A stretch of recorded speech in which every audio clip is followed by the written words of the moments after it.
On a clifftop in Sri Lanka, Shane Warne is in the rare position of watching other people dive into the deep end.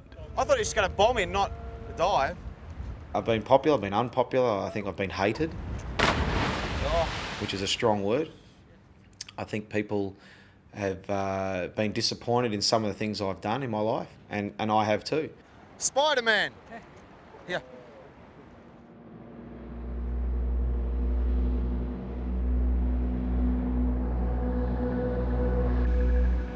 He's been called a love cheat and a drug cheat. But this is a side of Shane Warne that may surprise, heading to devastated areas of Sri Lanka to assist with tsunami relief. He's joined forces with his greatest spin bowling rival, Hey Murali, how are you, buddy? You okay? Sri Lanka's Mattaya Muralitharan. I just wanted to help, and as I said to Murali, I said, Murali, well, what can I actually do? People want to see you a little bit there because they want to just say hello to you. Yeah? Okay. He said, you just being here will actually help, because people love you in this country. They love what you do and how you do it, and they love watching you bowl, and they think, you know, you're okay. We're going to help with Murali. We're going to help.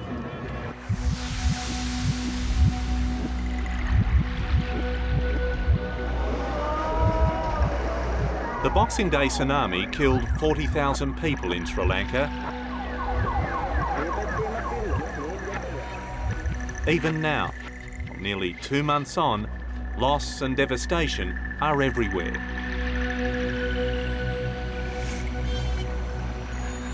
For many Australians, one of the enduring images of the disaster was the destruction of the Galle cricket ground.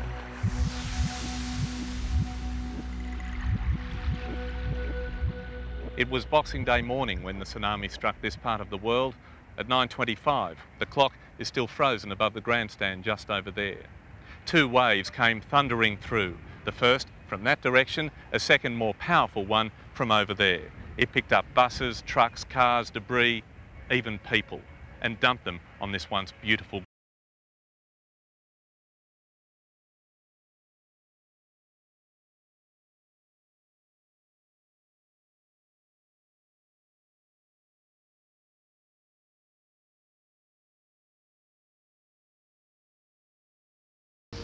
Unbelievable, isn't it? I was saying just before, it's hard to sort of imagine that a couple of months ago there was like a wave that's 60 foot coming up through there, and the only reason it didn't keep coming and wipe out the whole city of Galle was because of the fort. Yeah.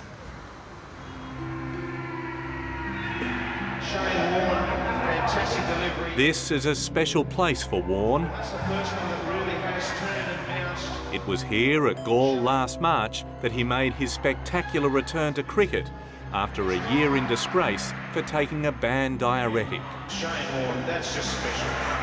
I knew I had to bowl well. If I didn't bowl well, I was going to get smashed all over the park, and that could have been the end. Time for you, your time's up. And I was sitting there and thinking, righty, I was nervous, I was anxious. So Sri Lanka just sliding deeper and He'd deeper hardly into bowled a ball during his suspension.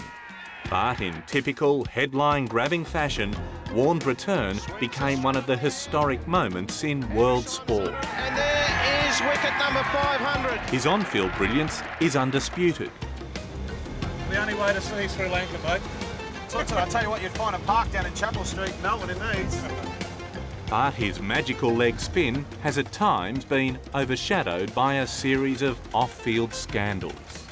I've done a few things that I'm not proud of, and I could have handled certain situations better, but unfortunately my life is front page, back page paper no matter what I do, if it's good or bad. Yeah, but with respect, you do invite a bit of the front page and the back page. I think I'm a pretty easy target sometimes, and I don't help myself sometimes either. Warne's poor judgment is now sporting legend. He once confessed to accepting $5,000 from an Indian bookmaker. He was embroiled in a phone sex scandal with a British nurse. Very, very explicit.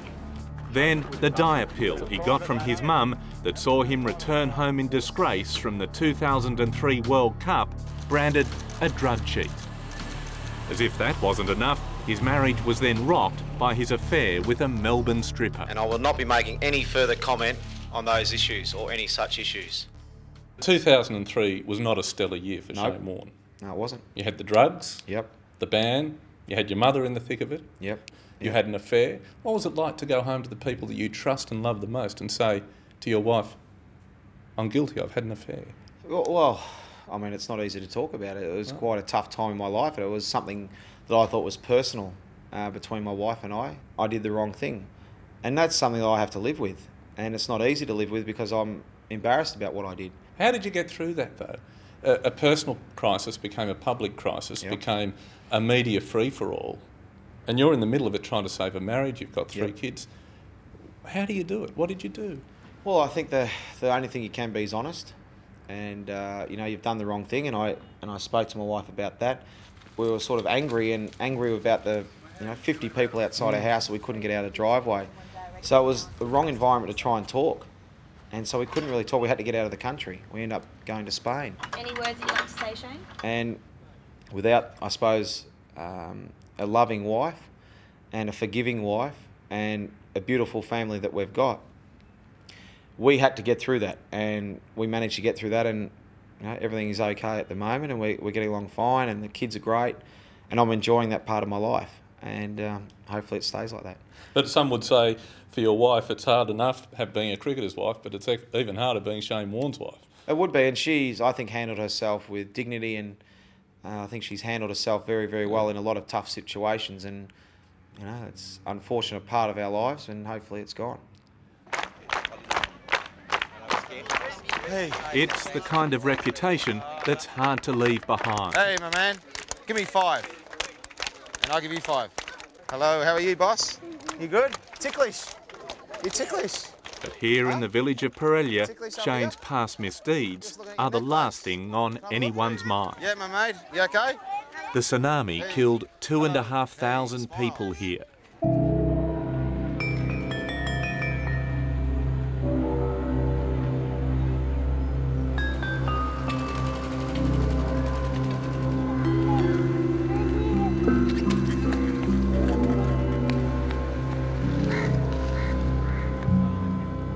So the water was coming through here?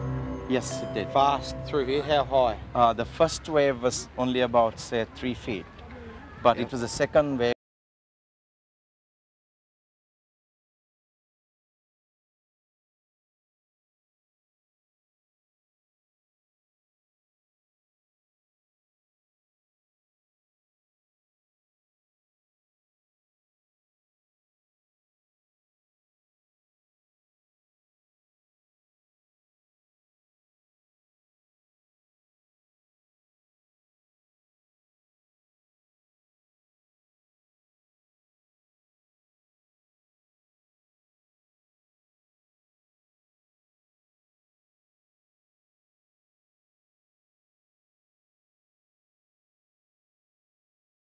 Village.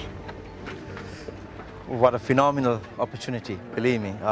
This goes beyond boundaries of everything, and this is what humanity is all about. Got a ball, some lollies, there we go. Just the reaction I've had from the children has made me feel good. There you go, mate. Thank you, good on you. Just shaking hands and just seeing their faces light up when they got given a crayon and a book. There we go, that's for you. Can I give you a little kiss? Say thank you, look. There you go. Thank you very much. Hi. Hey, good catch. Can you bowl? Hey, mate. Warne says his commitment to Sri Lanka's recovery won't stop with this visit. Through the Shane Warne Foundation, he intends to help rebuild houses, libraries and the Gall cricket ground. So we need some funds too. Well, hopefully we'll be able to help. Oh, thank you. No problem, mate. Look, this is not a flying thing. It can't be. There's no use coming here for 3 or 4 days.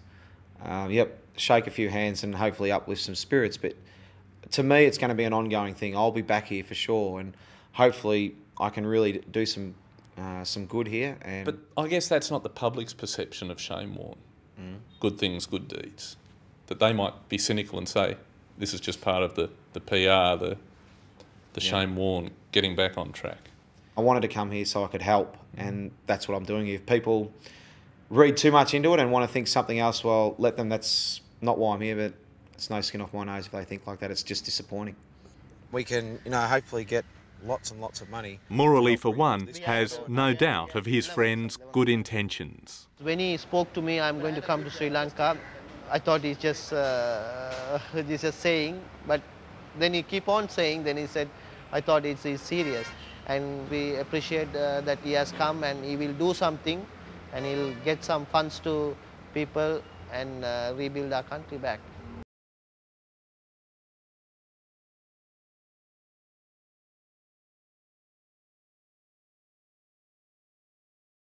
Building houses. It's the spirit of the people that's also in need of repair. Hello, how are you, okay? Hello. Hello, thank you very much. Hello, hello. Hello, mate, how are you? I get into this position, and this back leg drives through. These children have one dream, to play cricket for their country. But they'd be as surprised as I was to learn that as a kid, Shane Warne never aspired to wear the baggy green. I sort of fell into playing for Australia. It was never like, you hear a lot of people, it's always been a dream to play for Australia. It was never my dream. Really? Never my dream. All I ever wanted to do was play Australian rules football. Cricket was something I played in the summer because my mates did, and all I could think about was being on the beach. It bored me when I was a kid. Well, let's have a look at your grip first. Okay, we've got a bit to work on so far. It's an opportunity too good to knock back. A lesson from the master. With a little bit of pressure. With a little bit of pressure. Sri Lanka's best young spinners. Don't laugh, don't laugh. Oh. Oh, hey, yes! bowled him. Well played, that's nice. Now the high five, that's the one you want. Well done. Good stuff. What would you have done if you couldn't have bowled or you couldn't have thrown a ball?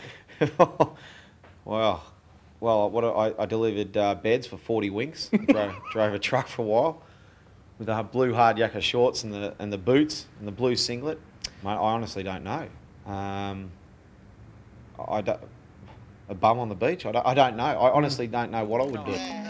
Look. My cooler. Shane. Is this okay here? Okay? On this journey, we've seen a different side to Shane Warne. There's certain things that happen in your life that you go through that puts everything into perspective, and I think to see what's happened here, it puts your journey of cricket life and that in perspective. Like, yeah, look, it's a bit of fun, but have a look what has happened here and the loss and the devastation it's caused. You know, if I can help and play my part, then because of what I've achieved on the cricket field, then that makes me feel good. Maybe, just maybe, Shane is growing up. I think I have a little bit.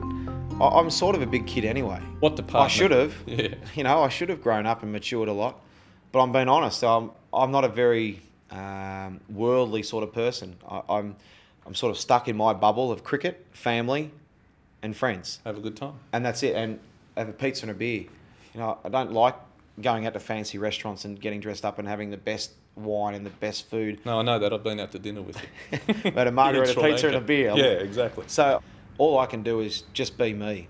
And I think the one thing I learned early is that not everybody will like you for whatever reason, whether they're jealous of what you do, they don't like the way you act, they don't like the way you talk, and they're disappointed. So I know that not everyone will like me for whatever reason it is. All I can be is be Shane Warne. Hello, I'm Tara Brown. Thanks for watching.